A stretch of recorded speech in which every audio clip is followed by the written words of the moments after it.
प्यारे बच्चों, आज हम लोग देखेंगे इतिहास का पाठ 1, भारतीय उपमहाद्वीप और इतिहास। तो भारतीय उपमहाद्वीप में कौन कौन से खंड आते हैं और उनका ऐतिहासिक महत्व क्या है।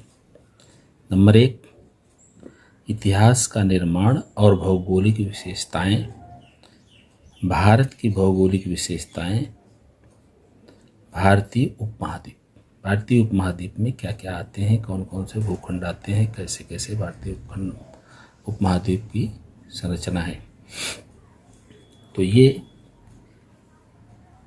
इतिहास का निर्माण और भौगोलिक विशेषताएं, जैसा कि आप देख रहे हो यहाँ पे, ये किस तरह से घर वगैरह बने हुए हैं, उनकी बनावट देखिए। पहले पुराने समय में इस तरह से घर बनते थे घास फूस के, और अब के घर इस तरह से हैं जैसा कि आप देख रहे हो। तो हमारे उत्तरोत्तर विकास की कहानी इसमें परिलक्षित हो रही है। तो ये आप देख रहे हो। देखिए, इतिहास का निर्माण। मानव और उसके आसपास के परिसर के बीच किस प्रकार का घनिष्ठ संबंध होता है, यह हमने 5वीं कक्षा में विस्तार से देखा है। आदि मानव के जीवन स्तर एवं तकनीकी विज्ञान में हुए परिवर्तन उसके परिसर में हुए परिवर्तनों से किस प्रकार संबंधित थे, यह देखा। तो उत्तरोत्तर हमारे जीवन में जो परिवर्तन होते हैं, हम विकास के क्रमबद्ध तरीके से आगे बढ़ते हैं, वो हमने देखा है। 5वीं में आपने पढ़ा है। असमयुगीन संस्कृति से लेकर नदी के तट की किसी प्रधान संस्कृति तक मानवीय संस्कृति की ऐतिहासिक यात्रा किस प्रकार संपन्न हुई, इसका हमने अवलोकन किया है। असमयुग माने जब पत्थर तोड़ता था, जंगल में आदमी भटकता था, यायावरी करता था, इधर उधर भोजन के लिए भटकता था, वो हम लोग देखे हैं, आप लोग जान चुके हैं। तो मानवीय संस्कृति की यात्रा में घटित सभी प्रकार की भूतकालीन घटनाओं के क्रमबद्ध तथ्यों की प्रस्तुति को इतिहास कहते हैं। हमारे जीवन में, जैसे हमारे जीवन में बहुत सारी घटनाएं घटित होती रहती हैं, नए नए प्रयोग होते रहते हैं। वो सारी चीज़ों से हम अपने विकास को जोड़ करके देखते हैं, और वही विकास के द्वारा वो कहानी जो है, वही हम उसको इतिहास कहते हैं। भूतकालीन घटनाओं के क्रमबद्ध तथ्यों की प्रस्तुति को इतिहास कहते हैं। बीती हुई घटनाएं, भूतकाल में जो घटनाएं बीत चुकी हैं, उनको क्रमबद्ध तरीके से किस तरह से लिखा जाता है, और उसको ही हम इतिहास कहते हैं। स्थान, काल, व्यक्ति और समाज इतिहास के 4 प्रमुख आधार स्तंभ और घटक। तो ये 4 मुख्य घटक हैं। स्थान, किस स्थान की बात है, क्या काल है, समय क्या था, व्यक्ति और समाज, ये व्यक्ति उस समय कैसे थे और सामाजिक संरचना कैसी थी, इत्यादि बातों को हम जानते हैं, वो उसे हम इतिहास कहते हैं। ठीक है। इन 4 घटकों को छोड़कर इतिहास का लेखन करना संभव ही नहीं है। इतिहास को लिखना, इस सारे क्रम को लेना ही हमको पड़ता है। इनमें से स्थान घटक का संबंध भूगोल अर्थात भौगोलिक परिस्थिति से संबंधित है। इतिहास और भूगोल के बीच अटूट संबंध है। भौगोलिक परिस्थिति का इतिहास पर अनेक प्रकार के प्रभाव पड़ता है। भौगोलिक परिस्थिति का हमारे जीवन यापन पर बहुत विकट प्रभाव पड़ता है, क्योंकि इनमें से स्थान घटक का संबंध भूगोल और भौगोलिक परिस्थिति से संबंधित है। स्थान को हम डिनाई नहीं कर सकते, क्योंकि जिस स्थान पर हम रहते हैं, उस स्थान विशेष की एक निश्चित जलवायु होती है, स्थान विशेष की एक निश्चित संरचना होती है। उसके आधार पे ही वहाँ की घटनाओं को जोड़कर हम देख सकते हैं। इसीलिए इतिहास और भूगोल का संबंध बहुत ही अटूट होता है। भौगोलिक परिस्थिति का इतिहास पर अनेक प्रकार से प्रभाव पड़ता है। हम जहाँ रहते हैं उस परिसर की भौगोलिक विशेषताओं पर हमारी खान पान, वेशभूषा, मकानों की बनावट, व्यवस्था, व्यवसाय आदि बातें अधिकांश रूप से निर्भर करती हैं। हमारा सामाजिक जीवन भी इन्हीं विशेषताओं पर निर्भर करता है। जैसे पर्वतीय प्रदेश में रहने वाले लोगों का जीवन मैदानी प्रदेश में रहने वाले लोगों की तुलना में अधिक परिश्रम से भरा होता है। पर्वतीय क्षेत्रों में खेती की उपजाऊ भूमि बहुत कम उपलब्ध होती है और मैदानी प्रदेश में उपजाऊ भूमि अधिक मात्रा में पाई जाती है। परिणाम स्वरूप पर्वतीय क्षेत्र में खाद्यान्न और साग सब्जियाँ कम मात्रा में उपलब्ध होती हैं। इसकी तुलना में खाद्यान्न मैदानी प्रदेश के लोगों को पर्याप्त मात्रा में प्राप्त होते हैं। इसका प्रभाव उनके खान पान पर भी दिखाई पड़ता है। तो ये बात है, पर्वतीय प्रदेश जो है वहाँ पर ऊबड़ खाबड़ ज़मीन, कम उपजाऊ ज़मीन होती है, जंगली प्रदेश ज़्यादा होते हैं, रहन सहन में भी दिक्कतें होती हैं और खाद्यान्न के मामले में भी वहाँ मैदानी प्रदेश जैसा प्रभाव नहीं रहता है। मैदानी प्रदेश में सारी चीज़ें हम पैदा कर सकते हैं, खेती की फल फ्रूट सारी चीज़ें पैदा होती हैं, लेकिन वही असुविधा होती है मैदानी पर्वतीय प्रदेश में। तो पर्वतीय प्रदेश वाले लोगों को लिए थोड़ा सा जीवन जीना एक कठिन परिश्रम जैसा हो जाता है। तो ऐसी बात है। पर्वतीय क्षेत्रों में रहने वाले लोगों को अन्न के लिए शिकार और जंगल में इकट्ठे किए गए पदार्थों पर अधिक मात्रा पर निर्भर रहना पड़ता है। पर्वतीय प्रदेश में जंगल में शिकार करते हैं या कंदमूल फल या फल फ्रूट्स जो पेड़ों से इकट्ठे किए जंगली पदार्थ जो पाते हैं उनसे अपना जीवन यापन ज़्यादा करते हैं। मैदानी प्रदेश में रहने वाले लोगों को जीवन प्रणाली में अन्य कई बातों पर भी अंतर पाया जाता है। तो मैदानी प्रदेश में जो रहते हैं उनके जीवन यापन में और पर्वतीय प्रदेश के जीवन यापन में काफ़ी कुछ अंतर होता है। तो इस तरह से हम अपने जीवन यापन में भौगोलिक परिस्थिति को बहुत ज़्यादा ही हम महत्व पाते हैं। हम जिस प्रदेश में रहते हैं उस प्रदेश की जलवायु, वर्षा, खेती की उपज, वनस्पतियाँ, प्राणियों में पाई जाने वाली विविधता आदि बातें हमारे जीवन के साधन होती हैं। तो ये सब हमारे जीवन के साधन हैं और इन्हीं के आश्रय पर, इन्हीं के सहारे पर हमारा जीवन बीतता है। उन्हीं के आधार पर उस प्रदेश की जीवन प्रणाली और संस्कृति विकसित होती रहती है। जहाँ जीवन यापन के साधन विपुल मात्रा में होते हैं वहाँ मानवीय समाज दीर्घकाल तक अपनी बस्ती बनाकर रहता है। अब जहाँ पर सुविधा पाएगा मनुष्य, जैसे पहले तुम पढ़ते थे इतिहास में कि जब हमारी बस्तियाँ बसाई गई, मनुष्य ने अपनी बस्ती बसाई तो पहली बस्ती नदी के किनारे बसाई गई। क्यों? क्योंकि वहाँ उसको पानी आसानी से मिल सकता था। सबसे बड़ी उस समय ज़रूरत थी पानी की। पानी मिला तो पशुओं को पालने लगा, खेती करने लगा, परिवार का संगठन बना। तो इस तरह से धीरे धीरे बस्तियाँ बसी। कालांतर में इन बस्तियों का रूपांतरण ग्रामों और नगरों में हो गया।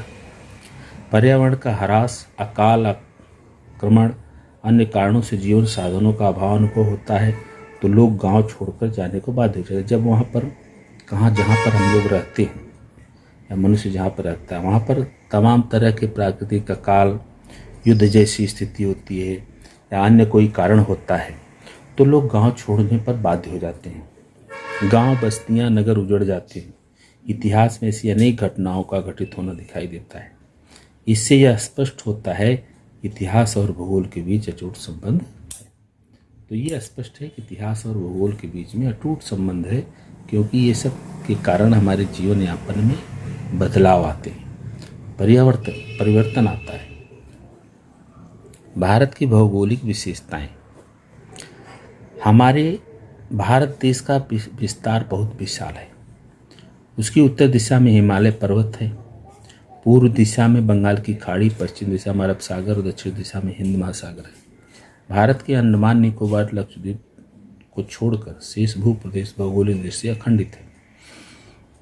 तो इस प्रकार से यानी अंडमान निकोबार द्वीप समूह भी भारत में आता है तो वो अखंडित और बाकी भूभाग हमारा अखंडित है भारत देश का, खाली वही एक समुद्री द्वीप है। प्राचीन भारत के इतिहास का अध्ययन करते समय हमें इस भूप्रदेश को ध्यान में रखना चाहिए, क्योंकि इसी भूप्रदेश का उल्लेख हम प्राचीन भारत के रूप में करने वाले हैं। वर्तमान पाकिस्तान और बांग्लादेश ईस्वी सन 1947 के पूर्व प्राचीन भारत के अंश थे। आज जो बांग्लादेश है, पाकिस्तान है, ये पहले हमारे भारत में होते थे, लेकिन 1947 से ये अलग देश पाकिस्तान बन गया। भारतीय इतिहास की विकास प्रक्रिया का विचार करें तो निम्न 6 भूप्रदेश महत्वपूर्ण माने जाते हैं। नंबर 1 हिमालय। हिमालय सिंधु गंगा ब्रह्मपुत्र नदियों का मैदानी प्रदेश, थार का मरुस्थल, दक्कन का पठार, समुद्री तटों का प्रदेश, समुद्र में द्वीप। ठीक है, तो इस तरह से इतने भाग हम यहाँ पर देखिए नक्शे में यहाँ दिखाया गया है, ये ध्यान से देखिए। ये है थार का मरुस्थल और ये हिमालय पर्वत है, यहाँ से यहाँ तक हिमालय पर्वत की तराई का क्षेत्र। ये जो है ब्रह्मपुत्र गंगा यमुना का द्वीपीय उपजाऊ प्रदेश है। ठीक है, और यहाँ पर ये देखिए दक्कन का पठार है, समझ में आया। और ये जो है ये तटीय प्रदेश है, यहाँ से यहाँ तक ये भारत के तटीय प्रदेश है। तो तटीय प्रदेशों की जलवायु और ये दक्कन का पठार है, थार का मरुस्थल है, हिमालय। तो इस तरह से भारत को जानना है तो हम इस प्रकार से देखते हैं। हमने नंबर 1 है हिमालय। हिमालय पर्वत हिंदू कुश और हिमालय पर्वत के रूप में भारतीय उपमहाद्वीप की उत्तर दिशा में मानो एक अभेद दीवार खड़ी है। हिमालय पर्वत बहुत ऊंचा शिखर है, दुनिया का सबसे ऊंचा शिखर है एवरेस्ट, जो कि ऐसा है हमारी उत्तरी सीमा पर, जैसा अभी हमने बताया। यहाँ पर ये देखिए हिमालय पर्वत यहाँ से यहाँ तक ये फैला हुआ है हमारे पूरे भारत देश में।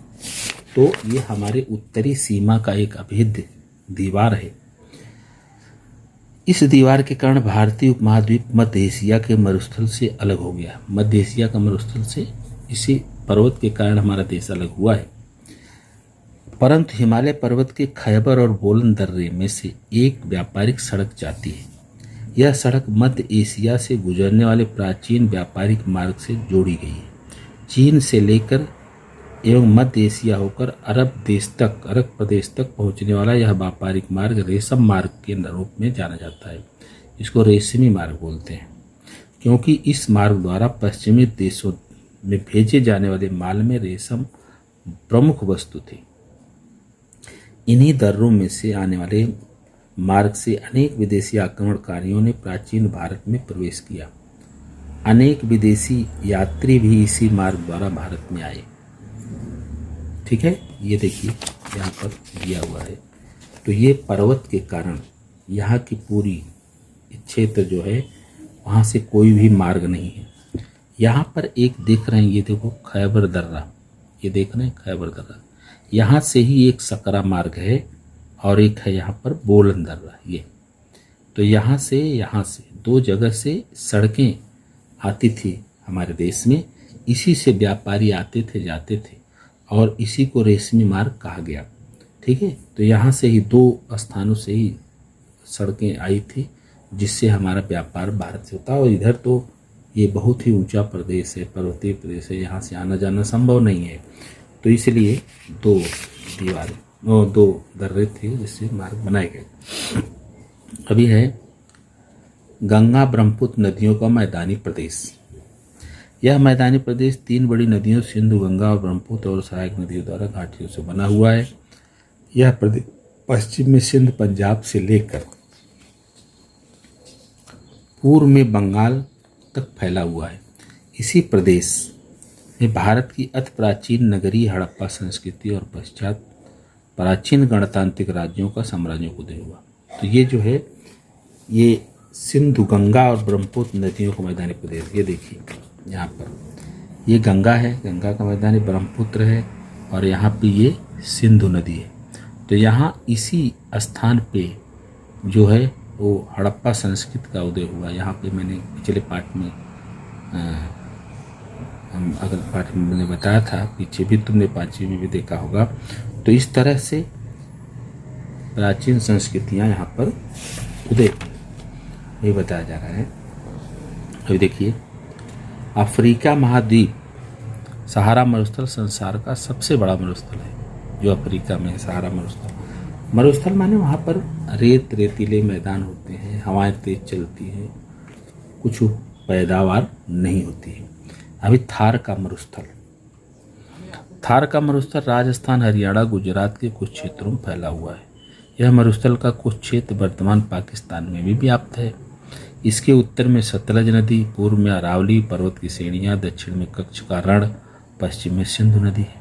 हिमालय प्रदेश में घग्गर नदी का उद्गम है। पाकिस्तान में यह हाकरा नाम से जानी जाती है। राजस्थान और पाकिस्तान में इस नदी का पाट अब सूखा पड़ा है। इस सूखे पाट वाले क्षेत्र को हड़प्पा संस्कृति के अनेक स्थान बिखरे पड़े हैं। यही नदी जो यहाँ पर देखिए, राजस्थान, हरियाणा, गुजरात, ये थार का मरुस्थल यही है। राजस्थान, हरियाणा और गुजरात, ये कुछ प्रदेशों को लेकर थार का, यहाँ ये कुछ पाकिस्तान में भी ये पड़ता है। तो इसलिए सब बताया गया कि इसका कुछ भाग पाकिस्तान में भी है। अच्छा, ये हो गया। अभी हम चलेंगे, देखेंगे दक्कन का पठार। दक्कन का पठार एक ओर पूर्वी तट और दूसरी ओर पश्चिमी तट, इनके बीच स्थित भारत का भूप्रदेश दक्षिण दिशा में शंक्वाकार सकरा होता गया है। इस पठार के पश्चिम में अरब सागर, दक्षिण में हिंद महासागर और पूर्वी बंगाल खाड़ी है।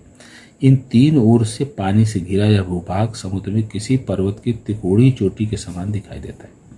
यह भूप्रदेश को प्रायद्वीप कहते हैं। प्रायद्वीप, भारतीय प्रायद्वीप का अधिकांश क्षेत्र दक्कन के पठार से व्याप्त है। अब ये देखिए, यहाँ पर देखिए, ये है, इधर पश्चिमी तट है, इधर पूर्वी तट है, और यहाँ से ये भारत का ये भूभाग सकरा होता चला गया। ये यहाँ पर आकर के शंक्वाकार सकरा हो गया। इन्हीं दोनों पाटों के बीच में दक्कन का पठार इतने क्षेत्र में व्याप्त है। ठीक है, ये दक्कन का पठार है। और इस भाग को जैसे शिखर जैसा लगता है, इस भाग को, इतने भाग को यहाँ से ऐसे, ये भाग जो भारत का है, इसको हम प्रायद्वीप कहते हैं। क्या कहते हैं? प्रायद्वीप। ठीक है, अभी आगे देखो। दक्कनी पठार के उत्तर में सतपुड़ा, विंध्य में, दक्कनी पठार के उत्तर में सतपुड़ा विंध्य पर्वत की श्रेणियाँ फैली हुई हैं। उनके पश्चिम में सह्याद्री पर्वत श्रेणियाँ हैं, उन्हें पश्चिमी घाट कहते हैं। पश्चिमी तरफ सह्याद्री की पश्चिमी तलहटी में कोंकण और मलबार का तटीय प्रदेश है।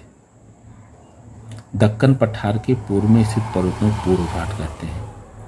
इस पठार भूमि उपजाऊ है। पूर्वी घाट के पठार की भूमि उपजाऊ है तथा वहाँ हड़प्पा संस्कृति पश्चात वाले कालखंड में अनेक कृषि प्रधान संस्कृतियाँ अस्तित्व में आई थी।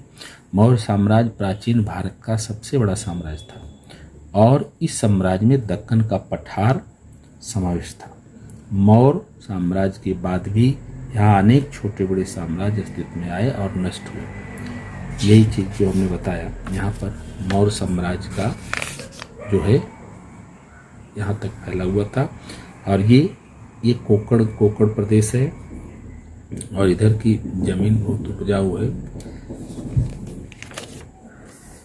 समुद्र तटों के प्रदेश।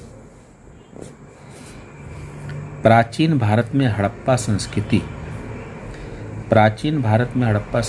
के समय से पश्चिमी देशों के साथ व्यापार होता था। यह व्यापार समुद्री मार्ग से होता था। समुद्र से लोग आते जाते थे नाव से।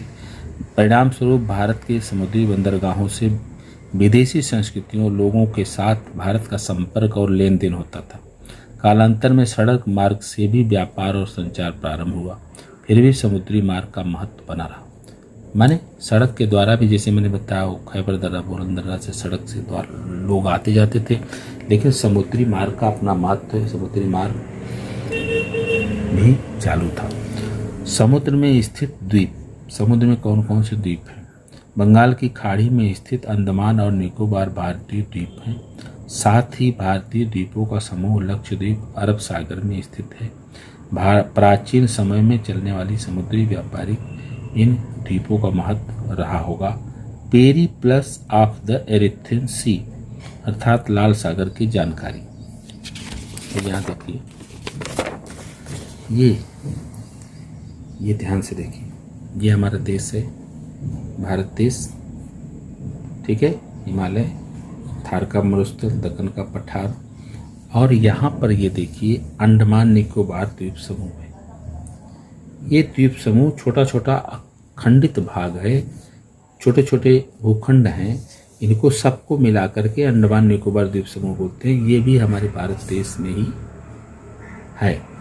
तो ये समुद्र के बीच में यहाँ ऐसे स्थित है और इधर भी एक उपखंडित द्वीप है, इसको लक्षद्वीप बोलते हैं, ये भी हमारे देश में ही है। और यहाँ पे एक दूसरा देश है श्रीलंका। तो ये इस प्रकार से ये हम नक्शे के द्वारा इसकी जानकारी हमको मिलती है, हम देख सकते हैं।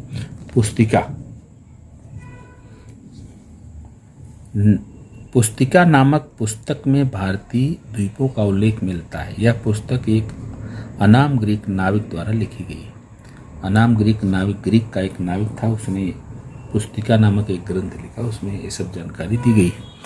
भारत के मानचित्र प्रारूप में निम्न स्थानों को अंकित करो। हिमालय पर्वत, थारका मरुस्थल, पूर्वी समुद्री तट। ये तो अभी मैंने बताया, आपको दिखा है। हिमालय पर्वत यहाँ है, थारका मरुस्थल यहाँ है और पूर्वी समुद्री तट ये है।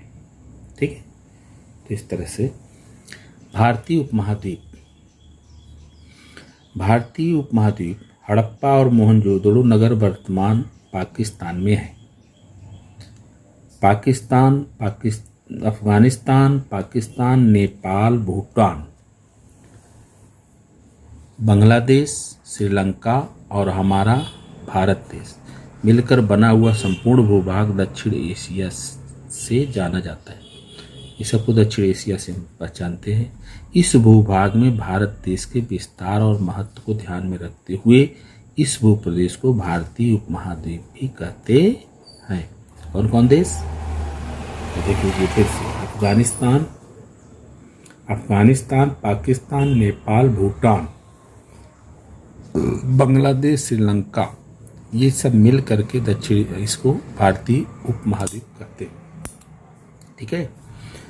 हड़प्पा संस्कृति का विस्तार प्रमुखतः भारतीय उपमहाद्वीपों के पश्चिमोत्तर भाग में हुआ था। चीन और म्यांमार यद्यपि हमारे पड़ोसी देश हैं, परंतु ये देश दक्षिण एशिया अथवा भारतीय उपमहाद्वीप के हिस्से नहीं है। दो देशों को छोड़ के, चीन और म्यांमार, बर्मा।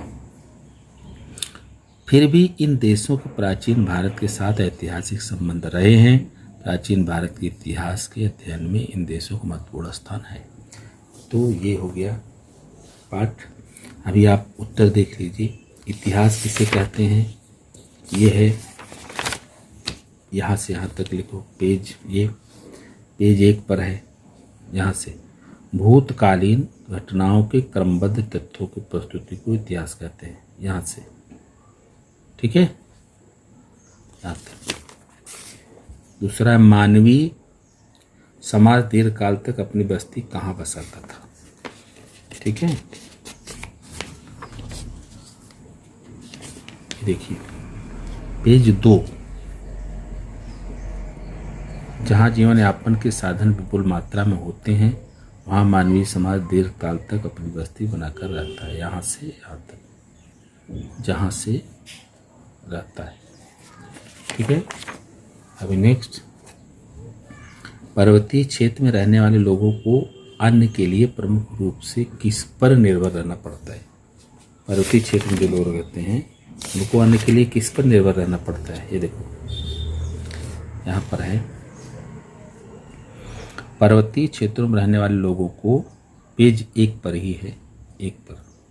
पर्वतीय क्षेत्रों में रहने वाले लोगों को अन्न के लिए शिकार और जंगल में इकट्ठे किए गए पदार्थों पर अधिक मात्रा में निर्भर रहना पड़ता है। यहाँ से यहाँ तक। ठीक है। नेक्स्ट,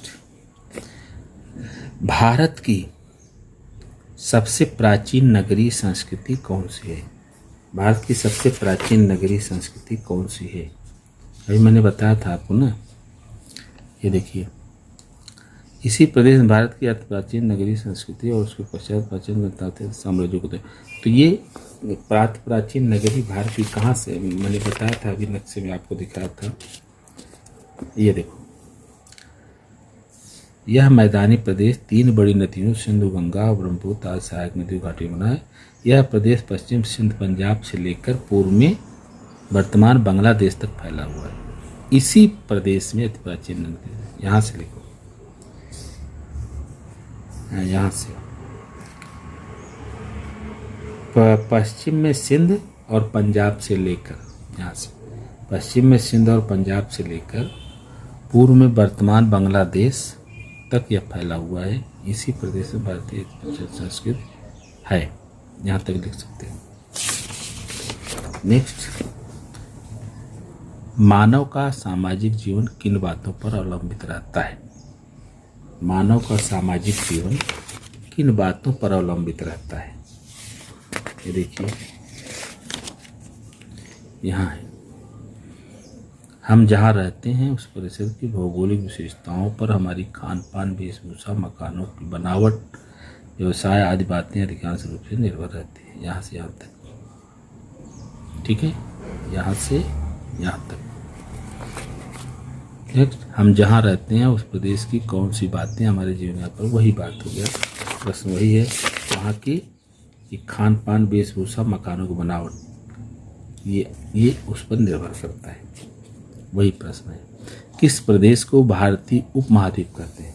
भारतीय उपमहाद्वीप कहते हैं किसको? यहाँ देखिए पेज 4 पे ही दिया है, अफगानिस्तान, पाकिस्तान, नेपाल, भूटान और इधर आएंगे बांग्लादेश, श्रीलंका, हमारा भारत मिलकर बना हुआ संपूर्ण भाग एशिया नाम से जाना जाता है। इस भूभाग में भारत देश विस्तार महत्व को रखते हुए इस प्रदेश को भारतीय उपमहाद्वीप कहते हैं। याद रहता है, ठीक है।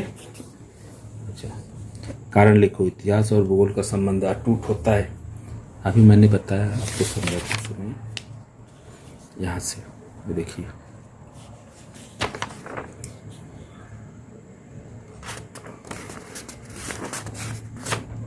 यहाँ, ये देखिए पर्यावरण का ह्रास, यहाँ से गांव, बस्तियां, नगर उजड़ जाते, इतिहास ऐसी घटनाओं को घटित होना दिखाई पड़ता है। इससे स्पष्ट होता है कि यहाँ से ही आप लिखो, पर्यावरण का ह्रास, अकाल, आक्रमण आदि जीवन का साधनों का अभाव अनुभव होता है तो लोग गांव छोड़कर जाने को बाध्य हो जाते हैं। गांव, बस्तियां, नगर उजड़ जाते हैं, तो इस प्रकार इस घटनाएं घटित होती हैं। इससे स्पष्ट होता है इतिहास भूगोल का अटूट संबंध है। तो इतिहास भूगोल का अटूट संबंध के लिए इतना पूरा आपको लिखना पड़ेगा। अभी आप देखिए, लोगों को गांव छोड़कर जाना पड़ता है, वही प्रश्न है, क्यों जाना पड़ता है? क्योंकि पर्यावरण का ह्रास, आकलन, आक्रमण और अन्य कारणों से जीवन के साधनों का अभाव अनुभव होता है, तो लोग गांव छोड़कर जाने को बाध्य हो जाते हैं। यहाँ से यहाँ तक, ठीक है। अभी आप ये देखिए, पर्वतीय क्षेत्रों और मैदानी प्रदेशों के जनजीवन में पाए जाने वाले अंतर को स्पष्ट करो। पर्वतीय क्षेत्र में क्या क्या समस्याएं आती है? पर्वतीय क्षेत्र में खेत या उपजाऊ प्रदेश नहीं होते, वहाँ हर प्रकार की खेती नहीं कर सकते, तो इस प्रकार से अन्न धान के लिए हमको मैदानी प्रदेशों पर निर्भर रहना पड़ता है। ज़्यादातर जीवन यापन की चीज़ें हमको जंगली प्रदेशों से पूरी करनी पड़ती है। तो ये सब बातें हैं। और ज़मीन उबड़ खाबड़ होता है, यातायात के साधन नहीं होते, आने जाने में दिक्कत होती है। तमाम चीज़ें पर्वतीय प्रदेश और मैदानी प्रदेश जनजीवन में होते हैं। तो ये पाठ्य पुस्तक में दिए गए भारत प्राकृतिक मानचित्र का निरीक्षण करो और उस पर आधारित प्रश्नों के उत्तर लिखो। ये जो ये नक्शा दिया हुआ है आपकी बुक में, ये नक्शा देख करके इन प्रश्नों का उत्तर आपको देना है। भारत के उत्तर में कौन सी पर्वत श्रेणियाँ हैं? भारत के उत्तर में जैसे मैंने बताया हिमालय है, यहाँ लिखो हिमालय पर्वत श्रेणी। भारत की उत्तर दिशा में आने वाले मार्ग कौन से हैं? खैबर दर्रा, बोलन दर्रा। खैबर दर्रा, बोलन दर्रा अभी मैंने आपको दिखाया, ये है खैबर दर्रा और ये है बोलन दर्रा। यहाँ से सड़कें हमारे देश को जोड़ती हैं अन्य एशियाई देशों से। गंगा और ब्रह्मपुत्र नदियों का संगम कहाँ होता है? बांग्लादेश। गंगा और ब्रह्मपुत्र नदी का संगम यहाँ देखिए, ये गंगा नदी है और ये ब्रह्मपुत्र नदी है। ये देखिए यहाँ पर आकर के इनका संगम हो रहा है। तो ये संगम स्थान कहाँ है? बांग्लादेश में। भारत के पूर्व में कौन सा द्वीप है? भारत के पूर्व में, पूर्व माने इधर, भारत के पूर्व में ये है अंडमान निकोबार द्वीप समूह। तो वही हमने लिखा अंडमान निकोबार द्वीप समूह, ठीक है। और थार का मरुस्थल भारत की किस दिशा में है? थार का मरुस्थल कहाँ है? ये देखिए, ये थार का मरुस्थल भारत के उत्तर सीधा उत्तर ऐसे करेंगे, ये सीधा उत्तर है, और ये थोड़ा सा ये इधर है उत्तर पश्चिम, ठीक है। तो इसको हम लिख देंगे उत्तर पश्चिम, ठीक है ऐसे। और अपने परिसर के जलाशयों की जानकारी लिखो। संसार के मानचित्र प्रारूप निम्न बातें दर्शाओ। संसार मानचित्र में इसे दर्शाना है। हिमालय पर्वत, रेशम मार्ग वही खैबर दर्रा बुलंद दर्रा, अरब प्रदेश, अरबस्तान। तो ये सब मैंने बताया भी, इसको आप खुद भी समझ सकते हो, दिखा सकते हो नक्शा को देख करके। तो तमाम बातें, इसका प्रश्नोत्तर हो गया। आप इसको लिखोगे और लिख करके याद भी करोगे। धन्यवाद।